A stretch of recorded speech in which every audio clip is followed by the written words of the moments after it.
Hey, what's up, guys? Welcome to the Holy Happy Hour. I am your host, Josh. And first of all, it's been a minute between sickness and holidays and stuff like that. It's been a little bit, but we're back. We are going to be continuing our series on the seven vices and their opposing virtues, which is perfect because Lent is coming up, and we're going to grow this right. Kind of goes through and overlaps with our Lenten series as well. So I'm super excited about that. Before we kind of jump into the episode and introduce our guests, I just wanted to remind you guys to hit that like and subscribe button. It's kind of the social media, the algorithm way of evangelizing, which is great. It sends the channel out to other people that also might like it. And then also don't forget to check out all of our links. You guys can join our newsletter. You guys can join our Patreon for free, which has a lot of daily gospel reflections, Catholic trivia, and different stuff like that. And we're working on providing even more content in there. But go ahead and join it now for free. You can use all those links in our bio. And then check out our sponsors as well, Sacrilegious. You guys use promo code HAPPY to get 10% off. But other than that, let's jump into the episode. So today, I actually have someone on the show. His name's Dom. So, Dom, how's it going? Hey Josh, how you doing? Thanks for having me on. Yeah, no problem. And this is gonna be great. This is gonna be the most real first part of the segment because sometimes I have like pre-song or something from the Diocese of Tulsa. And I'm like, I know Father Castle, so I'm like, hey, Father, like I know you, but tell everyone about yourself. But this time it was like, Yeah. no, we were actually about to start talking, and we were about to start getting to know each other before we started. And we're like, no, let's just wait for the episode to start. And so, yeah, so like, yeah, tell me about yourself. Like, I know you said you had some experience actually here in Tulsa, but like, where are you at now, and kind of your story? Yeah. Well, there's a long version and a short version. I'll try to give the short version. um, yeah. Let's see. I went to high school. I was in Kansas when I went to high school. I Okay. was with the fraternity St. Peter. And after that, I joined Our Lady of Clear Creek Monastery in Oklahoma, near where you live, about an hour from Yeah. Tulsa. Hmm. And I was a novice there for 2 years, and absolutely loved it. It was a Hmm. literal heaven on earth.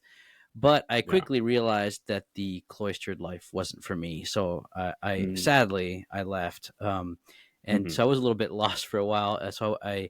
Um, so I actually, to backtrack, I grew up in France. My dad is French, and I heard about Clear Creek because they're a daughter house from a French monastery, a French congregation. And so Okay. after I left, I didn't know what to do. So I went back to France and I was teaching English for a while. And then I was thinking to myself, this is not going to be a career. Like I need a direction basically.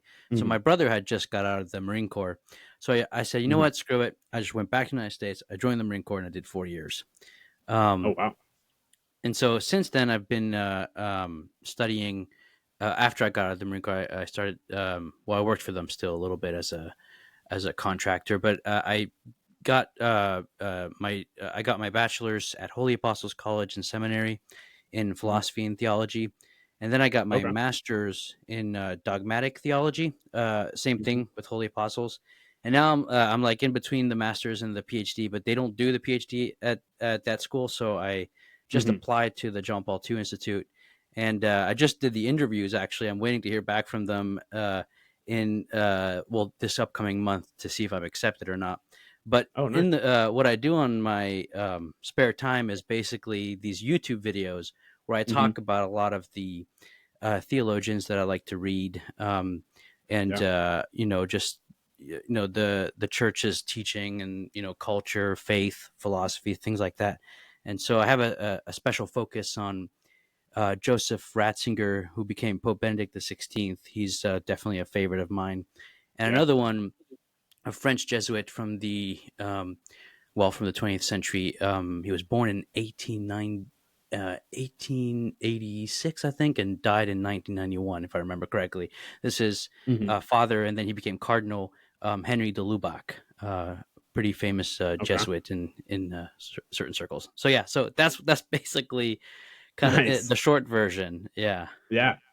That's awesome. And that makes us completely different on the educational side. I like all the degrees and stuff. That's awesome. I just recently felt like I really had this conviction from God. Like it's like you have the passion to do ministry. You you're willing to talk to people. You're willing to get out there. But I need you to like I want you to get like get to know me more. Like get the knowledge Yeah. now to meet the passion, and then you'll be rocking and rolling. And so I actually converted 5 years ago, and so I Yeah, became I Catholic. was gonna So ask you, what's your story mhm. into the church? Yeah, so most people say that to sum it up, I converted and then jumped off the deep end into the Catholic faith. But I Yeah. really the only experience I had with Catholicism was when I met my wife, and so I backtrack. I was in high school and I was a trumpet player, and the girl I was dating at the time went to St. Benedict's, this church out in Broken Arrow, and she was like, "Do you want to play mass?" And I was like, "Yeah, absolutely." And it paid like $100, and I was like, "Sweet!" I'm rich, a rich high Nice. school kid, and I played, and I was like, I had been to churches. I grew up in a Baptist church, but it was kind of more of like a status quo going to a Baptist church. My parents went because everyone in our small community went in West Tulsa, and so yeah, just grew up. And when I got that invite to go to mass or to go play at St. Benedict's, I had no clue about anything in the Catholic faith at all, and so I Yeah. literally went into it completely blinded and was like, "This is the weirdest church I've ever been to in my life."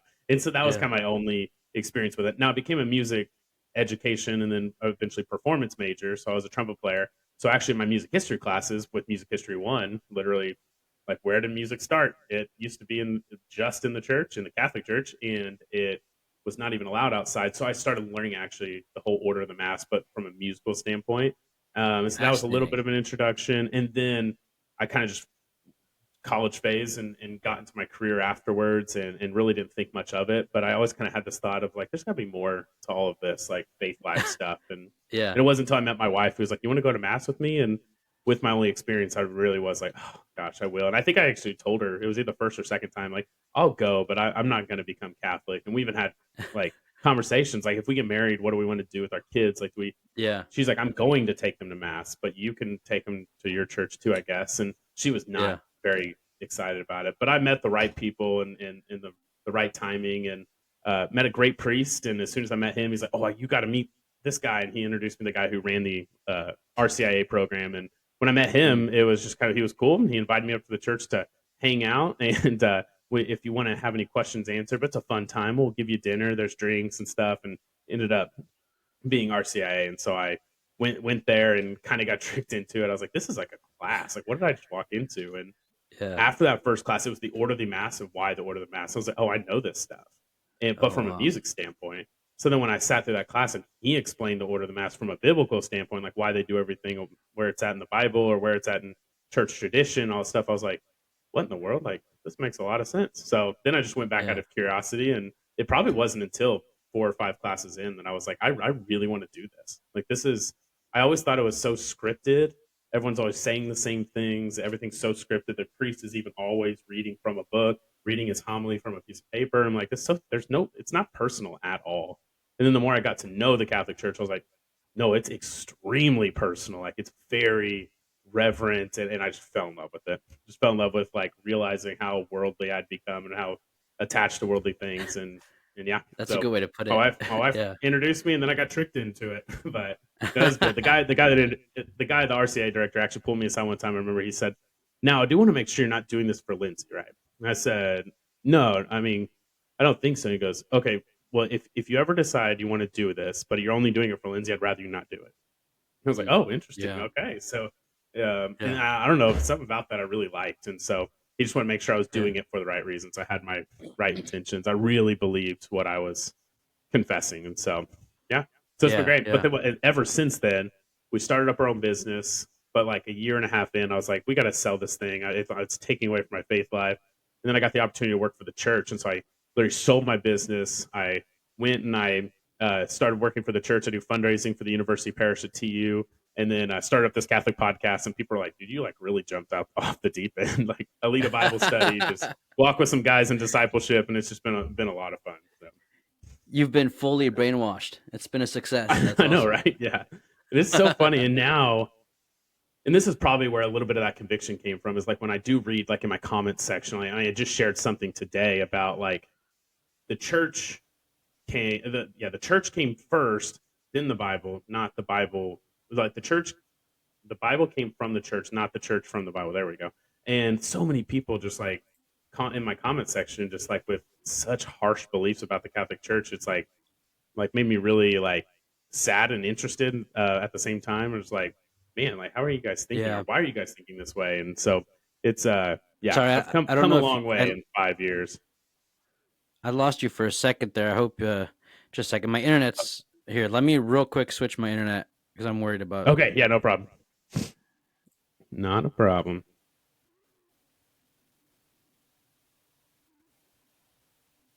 Okay. All right, guys, we're getting Okay, the I should switch be over back. on the Sorry internet about that we were that. looking at. No, you're good. You're good. No, I All actually right. noticed it a little bit of lag, but now I think you're good now. So, Okay. but yeah, Excellent. so I've been doing this now and this podcast for probably whatever it's been 8 months, 7 months now, and it's kind of taken off, and it's been great. And so I've got to have That's a lot of awesome, man. great conversations with great people from all over the place. It's been super cool. Yeah, So that's tell me about your fantastic. YouTube channel, the Logos Project and stuff, and I'll include that link. So if you're watching this on my channel, you guys can find the link in the bio. Thank you. Yeah, I started it. Yeah. I think. Oh my goodness, I actually think it's been 4 years. Um, we Hmm. started as it was just a podcast. It was on Apple Podcast. What else was it Hmm. on? Google Podcast, Spotify, things like that. Yeah. And it was Spotify. me and Yeah. a Protestant friend of mine just talking about Scripture. So I was the Catholic, he was the Protestant, and Oh, we were okay. just talking about Scripture. I was kind of sharing some of the things I was learning from books I was reading, and he was throwing ideas, Hmm. back at me. Long story short is that so this was a good friend, and we were debating about Protestantism and Catholicism on the side. And it was like Hmm. a 2 year long debate between him and I. And eventually he capitulated and became Catholic. Obviously, Nice. a lot of it was from the resources that he was investigating into. I'm sure I played a Yeah. part in it, but it wasn't just Hmm. me. But so he became Catholic. Hmm. And then what happened is that we switched to YouTube after like a year and a half into it, and then he got married and ran off, and so now it's kind of like it's my baby, it's my YouTube channel, and so I use it to do Hmm. all the videos and stuff and have guests on. And recently I haven't Nice. had many guests on, unfortunately, but yeah, it's just called the Logos Hmm. Project, and heavy focus Nice. on Pope Benedict XVI and Father Henry de That's Lubac. awesome. Yeah. Okay. Now is Benedict the 16th the? I mean, who Benedictines are like were founded by, or am I thinking somebody else? Yeah, no, that was Saint Benedict of Nursia. He founded the Benedictine Oh, order in okay. the early Yeah, yeah. church. Yeah, but that's That's why right. That's Pope right. Benedict. That's why Pope Benedict took the name Benedict, is because it was through the work Gotcha. of Gotcha. the Benedictines that the church flourished in Europe. And so he, we're kind Yeah. of in a post-Christian world, and he wants a renewal of the church that's going to involve a Mhm. more radical decision for the gospel, right? Really to realize that the culture Mhm. we live in is not just not Christian, it's anti-Christian. So we really need a more Yeah. radical response. And so that was why he chose the name, among other reasons. Gotcha. Gotcha. That makes sense. Yeah. I think as soon as I asked that too, I was like, wait, no. My son's name is literally Benedict, and my wife my wife was the one that picked the patron saint form and stuff. I'm like, that was Yeah. okay. We'll erase that. No, I'm just kidding.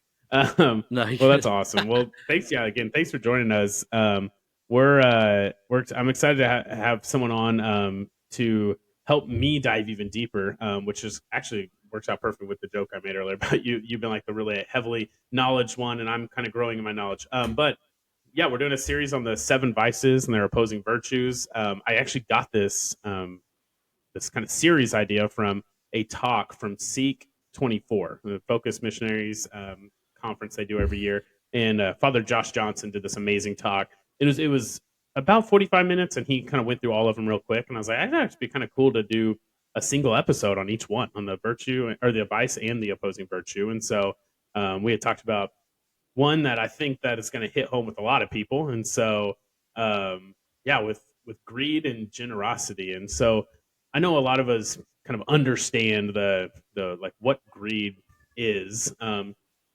But to start this one, like I guess if someone was to be like, how do I know if I'm struggling with greed, or how do we like I guess define like what greed is? Like what would you say? Yeah. Well, I before I logged on, I briefly grabbed real quick the catechism paragraph that mentions it, Yeah. and so I mean, it's basically greed really refers to the 10th commandment, right? So the commandments that Mhm. God gives to Israel through Moses in the book of Exodus, they're repeated in the book of Deuteronomy, but um, the 10th commandment is specifically actually uh, brought. I put it on a Word doc here. It basically reads, "You shall not covet your neighbor's house. You shall not covet your neighbor's wife, or male or female slave, or ox, or donkey, or anything that belongs to your neighbor." So that's the 10th commandment. Mhm. So it uses the word to Mhm. covet, right? And covet, one Mhm. way maybe to kind of describe what that means would be um, to basically desire something with the intent to appropriate it, right? In a Mhm. certain sense, an unjust desire, right? A Mhm. desire that Yeah. does not actually will the good of your neighbor, right? And so Mhm. sometimes this kind of desire, of course, doesn't just become wishful thinking, but it's sometimes put into action when you steal things. So it's connected to theft, right? But also, Mhm. we've all Mhm. heard of the concept of hoarding, right?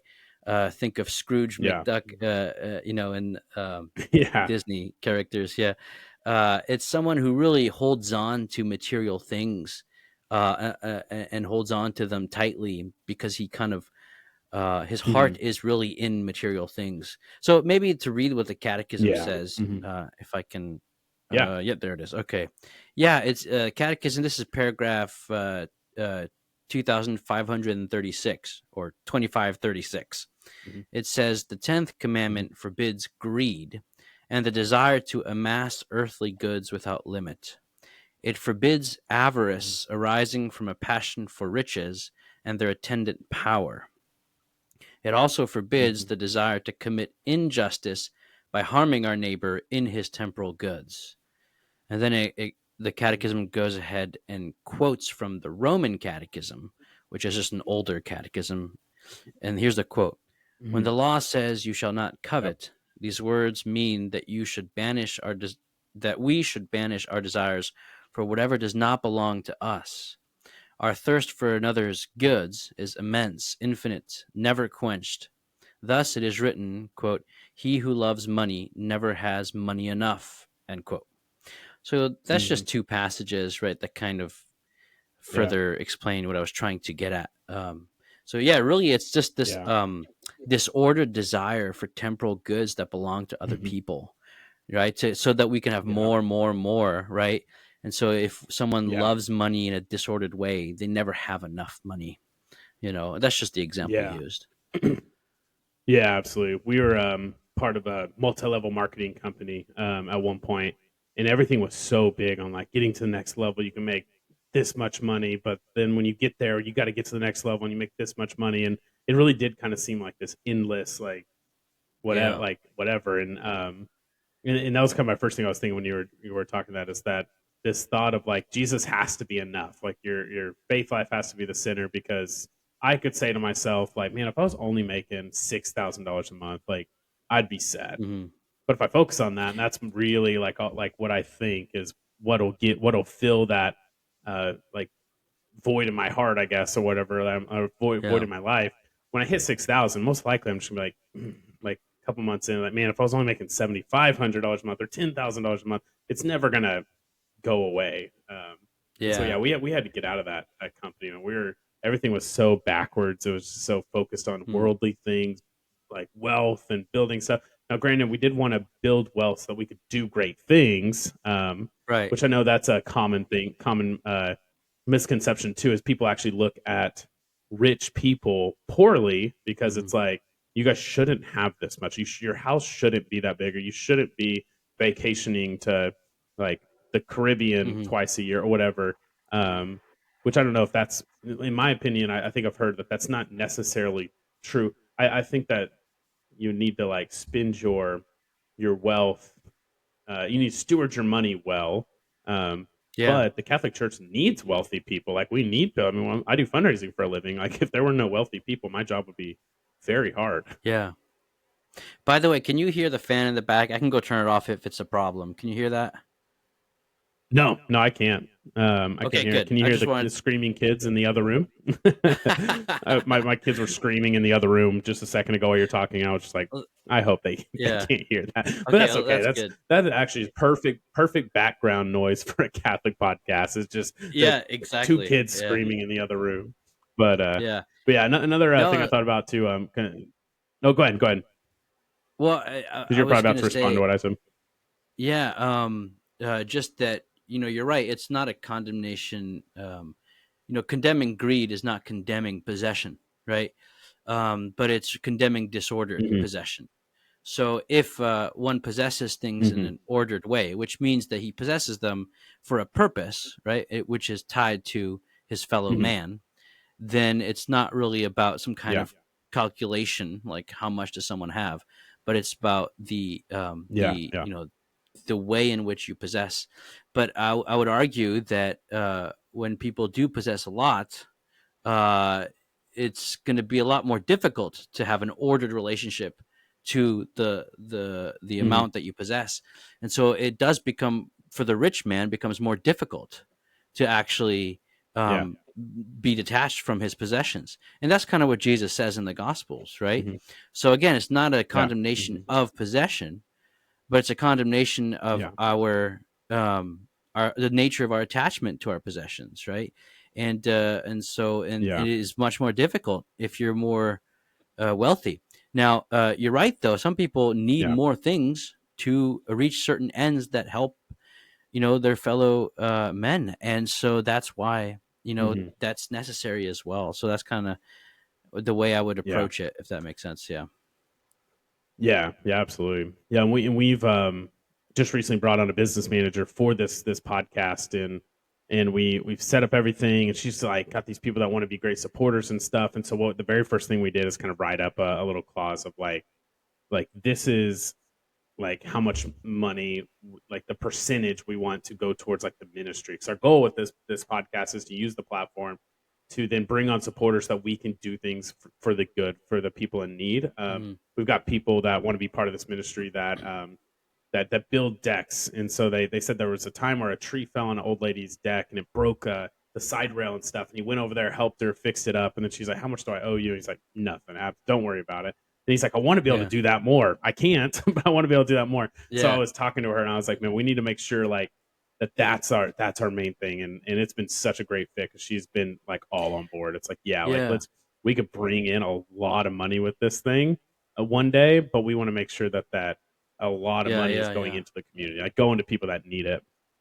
You know? You mentioned always wanting more, right? Raising the Hmm. goal, you might say, of how much we want to make. I mean, I think you see this in general. I Yeah. mean, I know personally, I see it in my life, which is that um, there's never enough of things. When you have a desire for something and you get it, it's not like you've made it. Like you always want more eventually, right? And I think Yeah. this points to something Yeah. about Yeah. human desire, unlike animal desire, right? Animals, when they are satisfied, Hmm. they're satisfied. They're content. They're not restless like we are. Yeah. And there's that famous line from Yeah. Saint Augustine, right? That we're restless until we rest in God, right? Although he's, Hmm. in Yeah. Augustine, it's he's praying, so we are restless, Lord, until we. Whoops, can you hear me? Yeah. Yeah. You Okay. disappear for just a second, but you're good. Okay.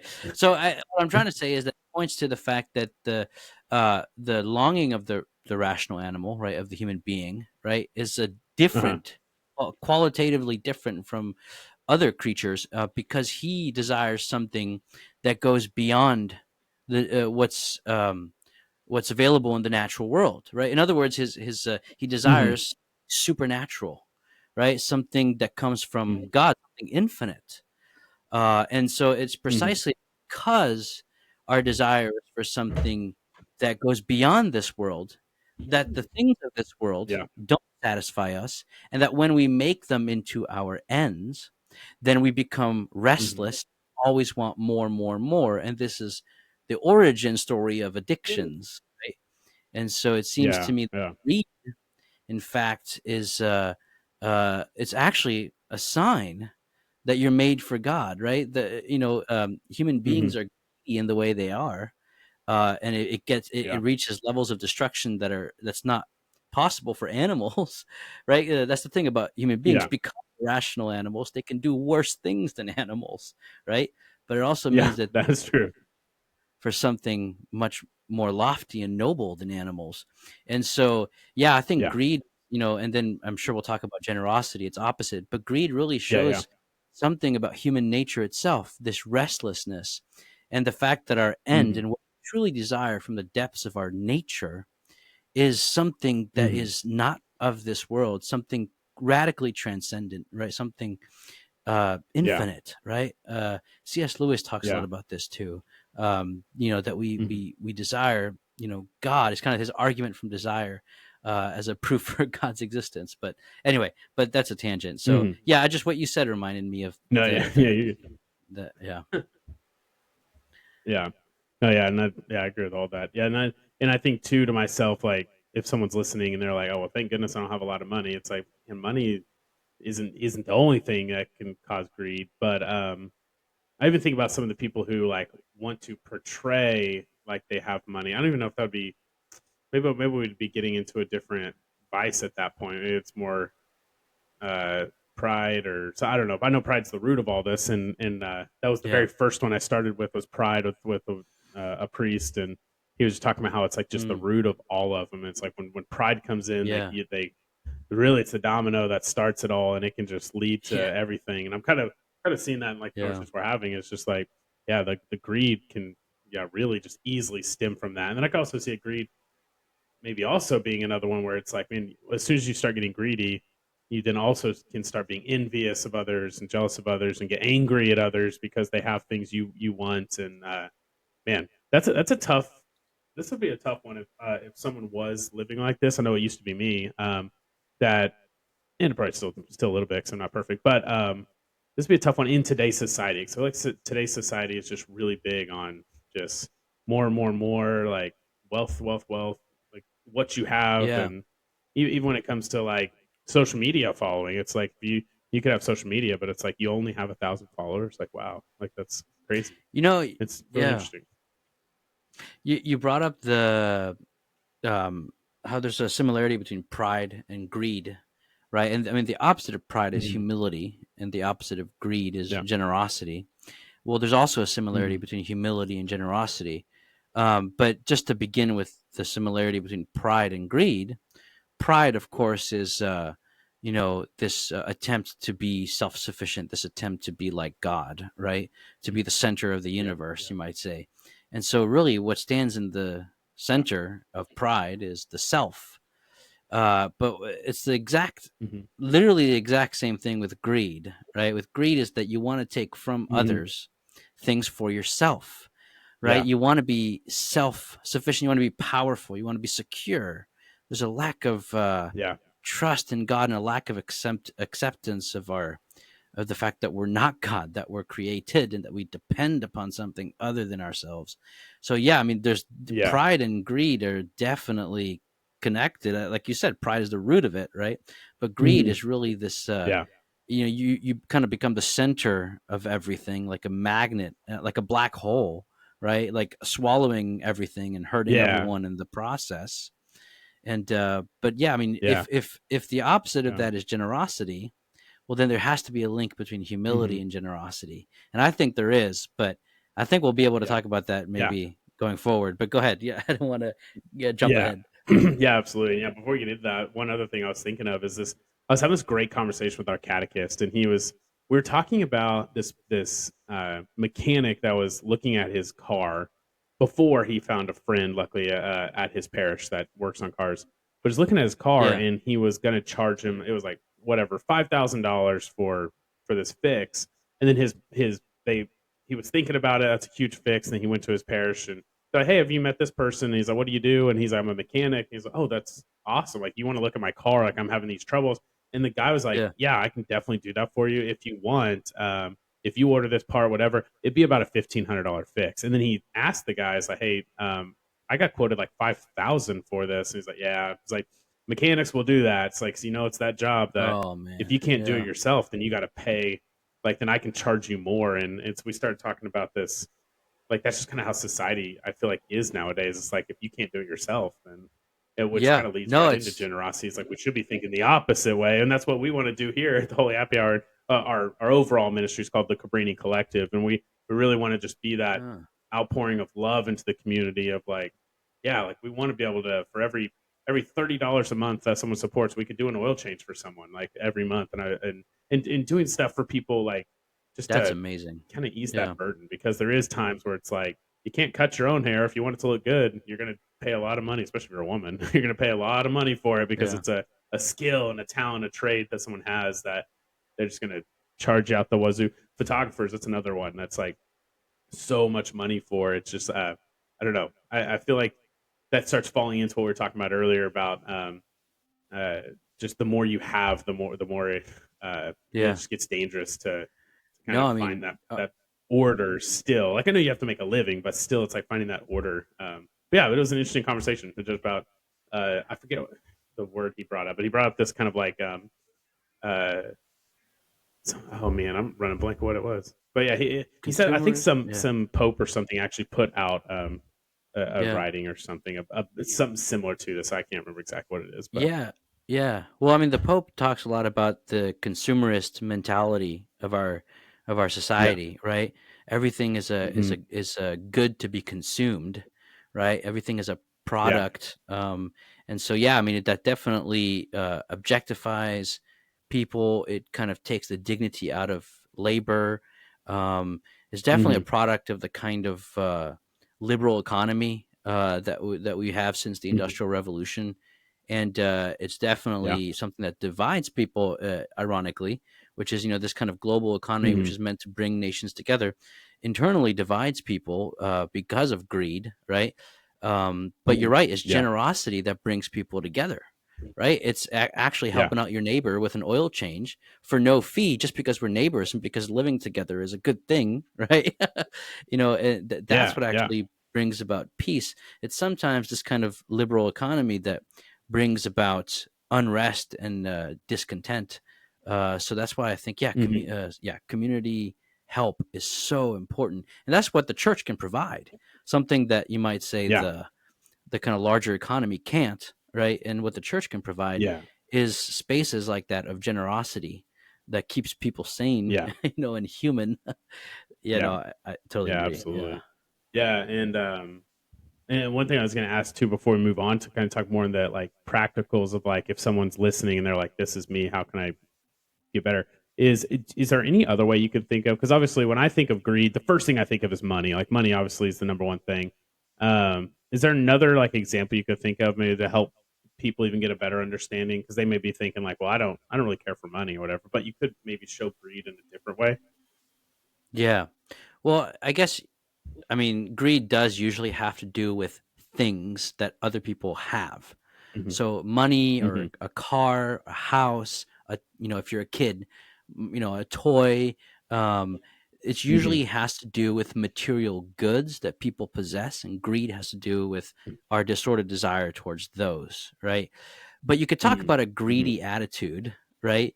That can show up in relationships, right? You're emotionally hmm greedy, right? There's Yeah. even a kind of greedy attitude towards God. Like you could be spiritually greedy in a way that's hmm spiritually detrimental. I mean, there's Yeah. just, of course, greed is inseparable again from lust. I mean, lust ultimately is a form of greed where you treat others as an object that hmm you want to possess for yourself, as opposed to Yeah. loving them as a person who isn't yourself hmm that deserves your respect. So it's, again, Yeah. you're right that these vices are hard to separate, and they're Yeah. but greed would be a kind of lust for material things, and lust would be the hmm degradation of human persons. That's why they're distinct, and that's an important distinction. I'm not trying to confuse them, but you Gotcha. see that if you Yeah. Yeah. understand, like, the logic of greed, it's really the logic of all the vices. Really, it's the self at the Yeah. center. It's that pride, But yeah, I would Yeah. say that it specifically has to do with material things, including money. Gotcha. Yeah. Yeah. Cool. Yeah. Yeah. That makes a lot of sense. So yeah. So I like to always move into kind of the last segment before we get into like the Q and A's and stuff, which anyone watching on the channel, like later, like this is Thursday, we have a live stream going. So you guys in the live stream, you guys can ask questions. So I know we have a couple already, but yeah. So moving into like the generosity side. So someone's listening, they're like, man, Yeah. this is me. Like I feel like this is hitting home with me.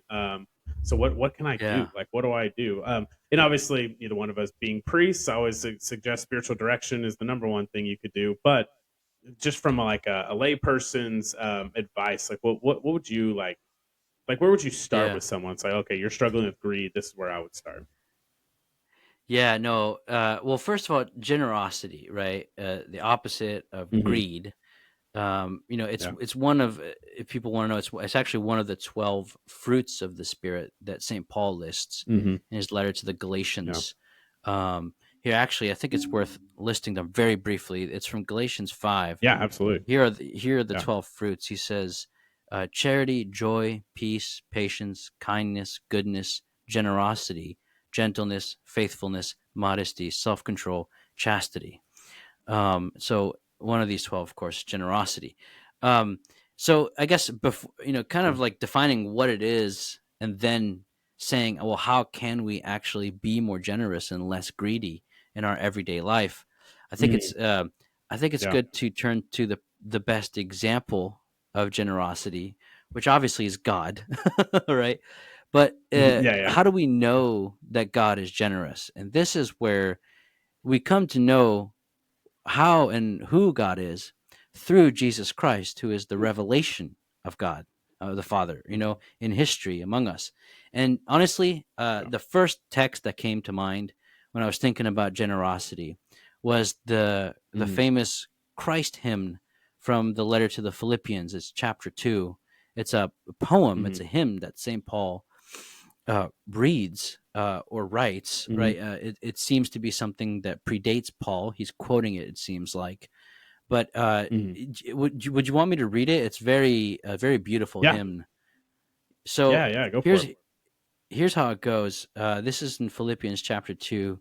It's the whole hymn is 6 through 11, but St. Paul writes, Christ Jesus, who through though he was in the form of God, did not regard equality with God as something to be grasped at, but Mhm. emptied himself, taking the form of a slave, being born in human likeness, and being found in human form. He humbled, there's the humility, humbled himself and became Mhm. obedient to the point of death, even death on a cross. Therefore, God also Mm. highly exalted him and gave him the name that is above every name. And then he continues. But my point here is that Mhm. what's being contrasted here is grasping versus emptying, right? The Mhm. pride to be like God versus the humility to be like a slave, a servant. And so the paradox here Mhm. is that in Christ, who is God, he doesn't actually Mhm. grasp at divinity like the first Adam does, but rather Mhm. empties himself of his divinity by becoming man. Obviously, he still is God, but in a certain sense, he divests himself of the glory of his divinity and veils it in the lowliness of his humanity, right? And so Yeah. there's a humility there. And I mean, it speaks of a deeper humility in God, where the Father, Mhm. in a certain sense, gives himself completely, the Father empties himself completely into the Son. And this is the basis Mhm. for the generation of the Son, who receives himself completely from the Mhm. Father. And so Mhm. in the incarnation, what we see is that God becoming man, not just that, but becoming man who dies for us on a cross, you have this Mhm. humility of God, which kind of reveals to us the inner nature of the Trinity. And so it's Mhm. contrasted to the idea of grasping at divinity that we see with Adam. Anyway, I'm bringing all this up is because the Mhm. Philippians 2 is, I think, the perfect example of generosity, because Christ gives of Mhm. himself to all men. He Mhm. right, he says, "This is my body Yeah. given for you." Mhm. Right? And so he radically distributes himself to others, right? And that Mhm. generosity is precisely, right, in a certain sense, what reveals God. So what's beautiful about Yeah. this is there's a Hmm. passage in the document Gaudium et Spes from the Second Vatican Council. It's paragraph 24, and Hmm. this is really the ultimate definition of generosity. It says, Yeah. well, it's not a definition of generosity, but it comments on it. It says, man Yeah. cannot fully find himself except through a sincere gift of himself. I mean, there's so many passages in the New Testament that speak of losing your life in order to find it or keep it, right? The last shall be first. Hmm. There's this emptying movement that ends up as a glorification, just like we read in the hymn here. So, you Yeah. know, basically, the question becomes, okay, Dom, well, that's really nice and good, right? Being generous is giving myself, but like, how do I do that? Like, Hmm. yeah, Hmm. how am I to be Christ-like? The first thing Yeah. that comes to mind, it seems to me, is that um, devotion to the Eucharist is the first thing that comes to my Hmm. mind. Why? Well, because in the Eucharist, you have God giving himself, he's being generous to all of Hmm. us as food, right? To build us up Yeah. through his death, Yeah. which becomes the source of our life on the altar. And so Hmm. basically being devoted to Christ in the Eucharist, right, is allowing Christ Hmm. to change us into his body through communion. And Hmm. when we become like Hmm. Christ through communion, then we become generous. So a devotion to the Yeah. Eucharist, which isn't just receiving communion on at Mass, but also in adoration, right, where Hmm. we behold in front of us the mystery of God's generosity, and we kind of allow it to wash Hmm. over us and to change us so that we Yeah. might become like the bread given for the many when we leave adoration. Yeah.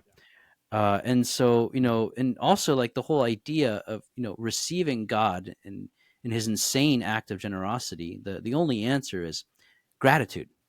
So being grateful. Hmm. So sometimes thinking about all the things you're grateful Yeah. for actually disposes you to be just as generous as the one to whom you're Hmm. grateful, right? Because he gave us all, even our own, Yeah. our very being. And so I think this should Yeah. ultimately translate from devotion to the Eucharist, right, into serving others Yeah. in particular ways. So basically, the corporal Yeah. works of mercy, the spiritual works of mercy, right? Um, Hmm. so Yeah. it really understanding better what the Eucharist is and being devoted to it, receiving communion, adoration as well, Hmm. and then being in contact with the mystery of God's generosity enables Hmm. you after Mass to translate that mysterious contact into actions Hmm. in the world, right? So Yeah. if you want to get over greed, uh, be more devoted to the Eucharist, right? And then Hmm. try to live in a Eucharistic way Monday through Saturday, Hmm. or else the Sunday Yeah. Eucharistic moment becomes meaningless for you, you know? Hmm. Um, Yeah. but sorry, that was a tangent, but that's kind of like No, what that I was was awesome. thinking about yeah. Yeah. Yeah, and I love that you started with like going yourself and consuming the Eucharist because I was just recently in a meeting and someone's like, "What do you think it means to be like a missionary?" And so I went off of my first thought was what Focus says is to win, build, send is like you win people over, meaning you reveal who Jesus Christ is to them, and they're like, "Oh wow, like yeah, like I understand this, I know this," and specifically also Jesus Christ within the Eucharist and the Catholic Church, and then you build them up in the knowledge, and you prepare them to be a missionary, and then you send them. Mhm. And he goes, "That's great. You Yeah. just missed one thing." And I was like, What do you mean? I missed one thing?" And he goes, "What do you do before you do all that?" And it's like you have to be one, you have to build yourself, and then you have to go. And so I was like, "Oh, that's kind of a cool." So win, build, send is focus this thing. So I was like, I guess you could elaborate that. It's like you got to be one, build yourself, go, and then you can win, build, and Yeah. send others. And so, yeah, I think a lot of the times, like we can jump right into like someone right now could leave this episode and say, you know what, yep, I'm going to go volunteer at Catholic Charities today, and they leave and they Yeah. go and volunteer. It's great, and that's awesome. We got to be in that right state of mind. You got to be in that right No, place with God in yeah. your own prayer life, and yeah, No, that's an excellent point. There's a saying in the Middle Ages that was often repeated, which is um, "agere sequitur esse." It's a Latin phrase that basically just means Mhm, action flows from being. So, it's easy mhm, to get up and be like a busybody, like Martha in the gospel, right? Um, but mhm, you, yeah. but there's one of the Psalms that says, in vain, they build those who build the city, unless God builds it. I think it's Psalm 137 or Mhm, something. Until we yeah. get our being right, which is contact with Mhm, the being of Christ, which is the generosity of God incarnate. Until we get that right, mhm, what we do won't have the depth it needs and won't be mhm, effective in changing the world. So we have yeah. to really start with that time with the Eucharist in order to Mhm, be fruitful in our action throughout the yeah. week. If we don't do that, we Yeah. flip things around and Mhm, it's not going to be fruitful. Yeah. yeah. Yeah, and I feel like it's just like if someone's gonna run a marathon and they're like, but they're not drinking water like 24 hours before. It's like that's not gonna go well. Like Exactly. you're not gonna Yeah. make it. You're gonna start cramping up real bad, and it's gonna be really That's a really great rough. analogy. Yeah. Yeah. Yeah, and I feel like that's Yeah. exactly what it ends up being. Is like you just become worn down. Being working on a college campus and working with missionaries, you sometimes see it. You can just see it in their face. They're so beat up and so worn down. Yeah. Which they do have long schedules. I mean, they're working a lot like late nights and mornings and doing their holy hours and daily mass every day. But you can usually tell when someone's like, "Man, I've got to kind of get back on track," because they're just like burnt out. And it doesn't have to be Yeah. just a missionary; it can be any of us. I know I get that same way. I can, my best friend here in Tulsa can usually tell like when my prayer life's a little suffering because I talk so much. I'm high energy, and I can just be Yeah. real mellow sometimes. And that's usually when I'm being mellow. It's usually just because I feel off and just feel interesting. And I think Yeah. it's just when life gets disordered and it just gets Yeah. kind of out of whack. Uh, No, yeah. absolutely. Yeah, Uh, generosity is one of those things too. Oh, go ahead. sorry. Yeah. There's a little bit of a lag. Sorry about that. If I cut you off, it's not on purpose, but, no, You're good. there's generosity. I mean, if you look at the word itself, right? I mean, the first thing that comes to mind Mhm. is generation, right? Or generating. I mean, we also get the Yeah. word Genesis, which it's Mhm. tied to the concept of giving life, right?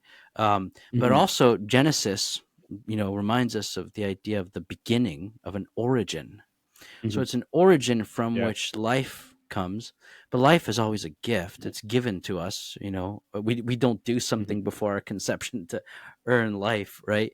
And so Yeah. it's in a certain sense, generosity always implies a giver, a recipient, and the gift, right? In other words, Mhm. and it Yeah. always implies a communion, a relationship, right? Which is in fact Mhm. a triune relationship. So Mhm. generosity reveals something to us about God as love, God as the source of life, God as gift, Mhm. God as Trinity. You know, and that's Mhm. exactly what Mhm. the mystery of the incarnation is all about. In the Son is Mhm. revealed the Father and the unity of Father and Son, and that unity is what we call the Holy Spirit, right? And Mhm. so Yeah. in the Son is revealed the Trinity, that God is love, that God is generous, and also what's Mhm. revealed in the Son. This is another passage I wanted to read from Gaudium et Spes. What's revealed in the Yeah. Son is man, right? He is the last Adam. Mhm. And so there's this Yeah. passage from Gaudium et Spes 22, which reads, "The truth is that only in the mystery of the incarnate Word does the mystery of man take on light," which is a beautiful saying, but only in Christ do we really Yeah. understand what it means to be human beings, right? In other words, we're, you know, Mhm. we're, we're the result of the pure generosity of God, and Mhm. we're meant for this relationship, this reciprocity with God, right? We're Mhm. meant to enter Yeah. into God's inner Trinitarian life. I mean, this is insane. I mean, this is completely crazy, you know. Um, Mhm. Yeah. uh, anyway, so it's just that there's something about greed that is destructive and unhealthy, and we all Mhm. experience it to certain degrees. Um, but Mhm. interestingly enough, is if you think about greed long enough, you see how It's the inverse of everything that God wants, of who God is, of who Christ is, Yeah. and what I'm called to do and to be. And it reveals also that Hmm. the vocation of mankind. Again, we talked about the fact that Hmm. his desires for something that is other than what we find in this world. It transcends this world. He's meant for Yeah. life itself in a certain sense, the communion of love that Yeah. God is. Um, I don't Yeah. want to take. I don't want to keep lecturing, but there's this beautiful passage from Pope Benedict. Is it okay if I read it and then I'll shut up? I promise. No, no, you're good. I love it. Yeah, go for it. So, okay, I just had to bring this up. I was thinking before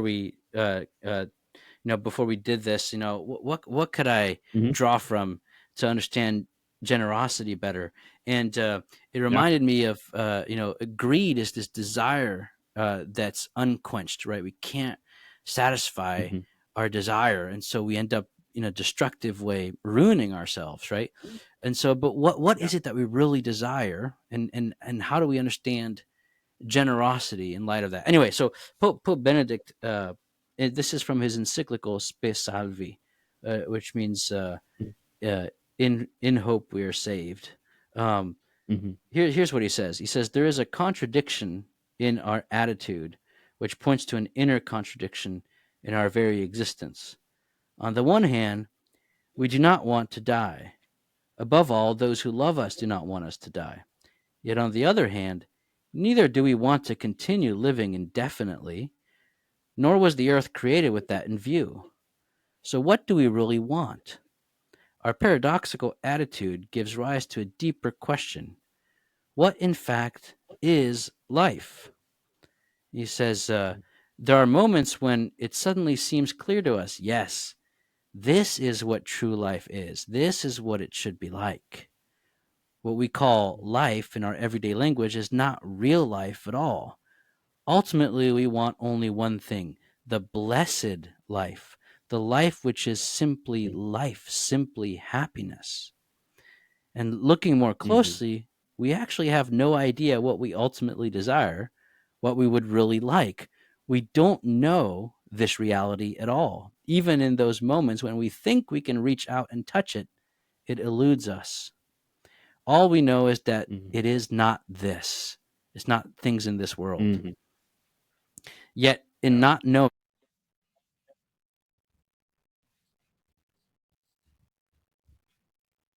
Something stopped, but I think we're good. Cool. I think we're good still. Maybe. It says yours may have stopped recording. Hmm. It says yours might have stopped recording for some reason. Okay. Yeah. Yeah. Do that real fast.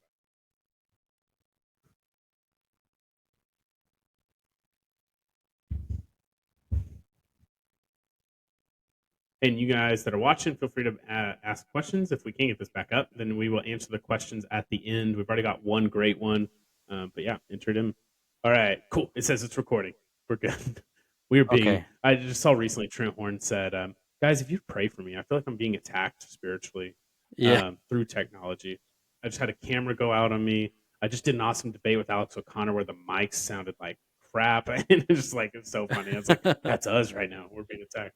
No, that was beautiful, and I love that too because it and if it did cut out and we don't got that part, just talking about how everything of this world, like the tangible things we think we know what we want in this life, we don't actually know what, or it's not actually there. And I just think about like yeah, kind of what we said earlier with the money. Like if I only made 5,000 a month, I'd be happy. It's like if I only made 10,000 a month, I'd be happy. It kind of is the same with everything worldly. I mean, if I only had a nicer car, if I only had, maybe if I had, if I got one promotion and I was the boss or whatever, there's everything in this world. We're always trying to fill this God shaped hole with like these little worldly pieces, and it's yeah, never gonna work. yeah, and that's Yeah. exactly why I I read that. Is it? Oh, sorry, there's a Yeah. bit of a lag again. No, no, no. Go But ahead. yeah, Go ahead. no, that's why I read that is because he shows the fact that we really desire something more, and we don't know what Hmm. it is, and Yeah. so when we settle Yeah. for things that are in this world, they don't satisfy us, and Hmm. we end up destroying ourselves, Hmm. right? But Yeah. ultimately, what we really desire is not, a continuation of this life, which he says is, in a certain sense, not really living. Like there's moments when in our Mm, life we say, aha, that's life, that's living, that moment right there, that's mhm. happiness, right? And so we get glimpses of it. It's Yeah. moments of transcendence that kind of, in a certain sense, make us burst Mhm. out of this world into something supernatural, something Mhm. spiritual. And so if we're tuned to Yeah. that, then we realize that the way to satisfy our hearts, the way to burst out of the world of things, right, into the Mhm. world of God, is Mhm. precisely through the sincere Yeah. gift of self. That's why I quoted Gaudium et Spes. That's the Mhm. way out of Yeah. greed into the generosity of God, because he pierced the ceiling Yeah. first. He came down to Mm. meet us so that we might, in Mhm.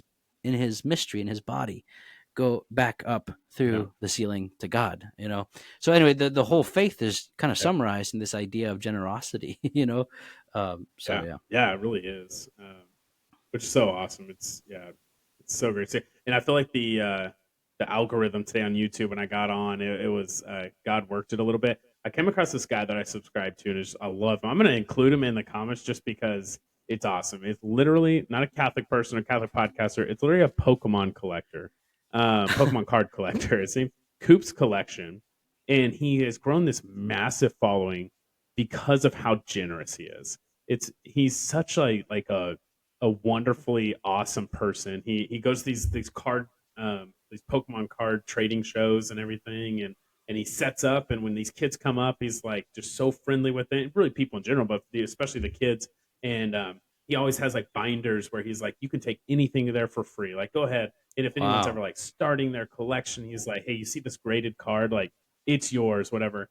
And Yeah. what's beautiful about generosity is I feel like or not feel like when you do it, it's like contagious. Like when you're generous to other people, like it can spread and other people start Yeah. to be generous. And he started live streaming these shows he's at. And I've seen him be with like kids and they want to buy this card and he's working on the price and what it should be. It's gonna be $100 for this nice card or whatever. But then all of a sudden his assistant's coming by and showing him the stream and he's like, "Oh, it looks like someone on my stream bought this card for you." And it's like now they got people online that maybe don't even know him personally, but they're being generous and they're putting stuff Yeah. forward just to make somebody's day. And I was like, that is so awesome. Like it's so cool. And I could literally sit there and like watch him interact with people like Yeah. for hours. Unfortunately, I can't. I shouldn't, but I do sometimes. It's just No, so I love beautiful, that. and I Yeah. feel like that's how and I feel like we're kind of becoming an or not kind of I guess society has kind of become an ungenerous and selfish society, and Yeah. it's so beautiful to be part of the Catholic Church that is just I mean one of the most generous organizations out there. Yeah. And where I work at doing fundraising and stuff, it's awesome to see. But then you also see some of the stats and stuff as well. Like doing fundraising right now. I mean, 1994, there was like 78% of people gave to some sort of charitable um, Mhm. organization. Didn't necessarily have to be a Christian or Catholic organization, just any charitable Yeah. organization. But now we're like 2024, when the study was done again, it's like flipped, like vice versa. It's like 22% of people actually give. Mm. And so yeah, very interesting. And it doesn't always have to be with your money. Time, talent, and treasure is what we're called to give with. But Mhm. yeah, it's so interesting that everything's going kind of the opposite way, and it's beautiful to be part of the Yeah. Catholic Church who continues to kind of be the front runner for like generosity. Like you can just tell Yeah. it's just a beautiful, beautiful church to be a part of, and it's been amazing. No, but you're right. I mean, we live in a very greedy, materialistic society, unfortunately. Mhm. And so to be a true follower of Yeah. Christ, I mean, it's going to ask a kind of radicality that I don't think enough, Mhm. we don't realize enough sometimes. Um, Yeah. yeah. So, I mean, that's definitely going to cause some soul searching. Like, how am I Mhm. living that's like the world, in my everyday life? Yeah. Do I just live like Mhm. another person in the world and then just go to mass on Sunday? Is my Christianity like Mhm. something added to my Yeah. otherwise pagan life?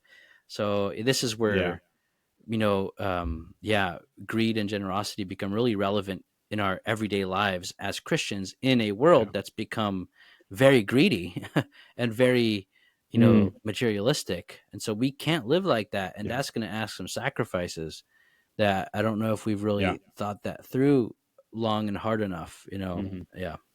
Anyway. yeah, yeah, absolutely. And that's what I've always heard is, and kind of as we're kind of coming to a close here, it's like kind of ending with some advice for people that, or some like last advice for people. And Yeah. mine is with this topic has always been like finding those little ways to, and I can't remember who like has said it this way, or maybe it's just a common thing, but so finding those little ways to die to yourself each day, like finding each ways to like sacrifice for those around you. And I feel like you really see it when you have kids, you start to really see what it means, like sacrifice for others. I mean, you find maybe even like you should feel when you get married, you finally have that person in your life, like it's like I would die for you. But Yeah. especially with kids, like you just feel like just like God, like you were mentioning, just giving part of him to others. I mean, I would do that if I had to. I would do it physically if I had to for my kids.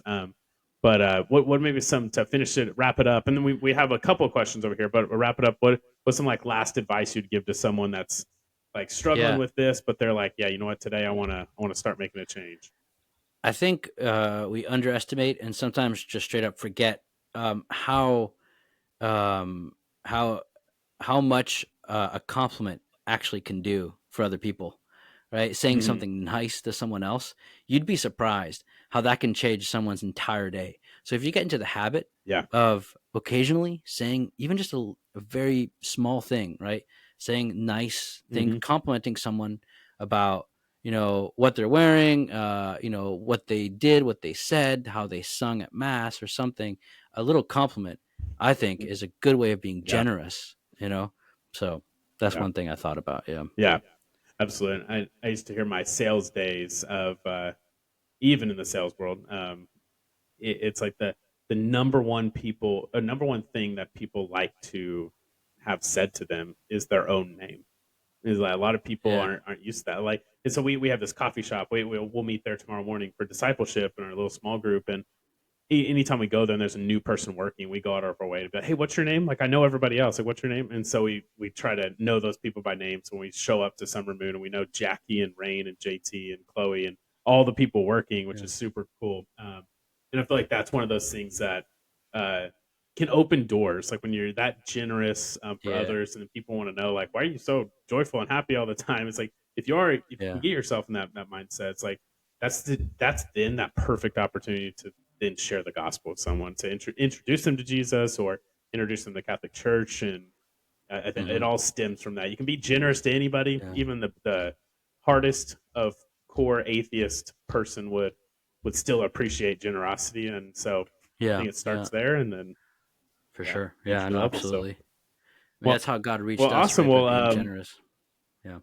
yeah, yeah, absolutely. So, In his son. well, there's one question over here. I thought there were two, but there's one. The other one's kind of a troll question, so I won't ask that one. A guy, Mr. Lepanto. Normally, he joins the live chat a lot. He's in our Catholic Discord group.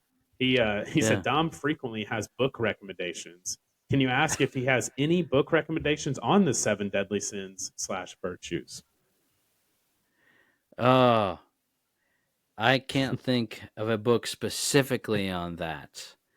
Um, Yeah, I was gonna say Let me see if I can find something similar to that. similar. I'm gonna look one Yeah, real I'm quick. Let me sorry. I'm tell gonna you. have to punt. I can't think of a book No, specifically you're on this. good. Yeah. Sorry, Mr. Lepanto. Yeah. He's gonna be like, well, he's not known as giving good book recommendations anymore. I'm just kidding. I mean, Yeah. I see some on Tan Books, and this is not necessarily a recommendation because I have not read it at all. But the Tan Books has a book called "The Battle of the Virtues and Vices." Let's see, and I know Tan Books from being at Seek, and every time you walk past them, they are just shoving books in your hands. The Battle of the Virtues and Vices, defending the interior castle of the soul, author Pope Saint Leo the Fourth. So yeah, maybe like I said, not necessarily a recommendation, but it might. Like, Yeah. if it's written by a, did I say Saint or did I say what did I say? I, Pope Saint Leo. Oh, Saint, yeah, Pope Saint Leo. okay. If it's written by a saint, then you're probably safe to read that. Yeah. But yeah, maybe check that out, Mr. Lepanto. But Yeah, Dom, thanks for being on. Like, I'd love to have you on again. And we're gonna sign off here. You guys don't forget to like and subscribe, and be sure to keep checking out to hit, if you hit that alert bell, you'd be alerted when we upload the next one, which will be the fourth episode of the Seven Vices and Virtues coming up, which are kind of a toss up right now. Which one's going to be there? So I won't say which one it is yet.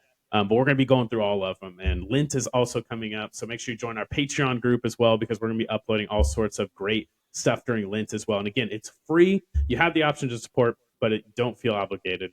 Join it. It's a great community. Other than that, we'll see you guys next week. Thanks, Josh. And God bless.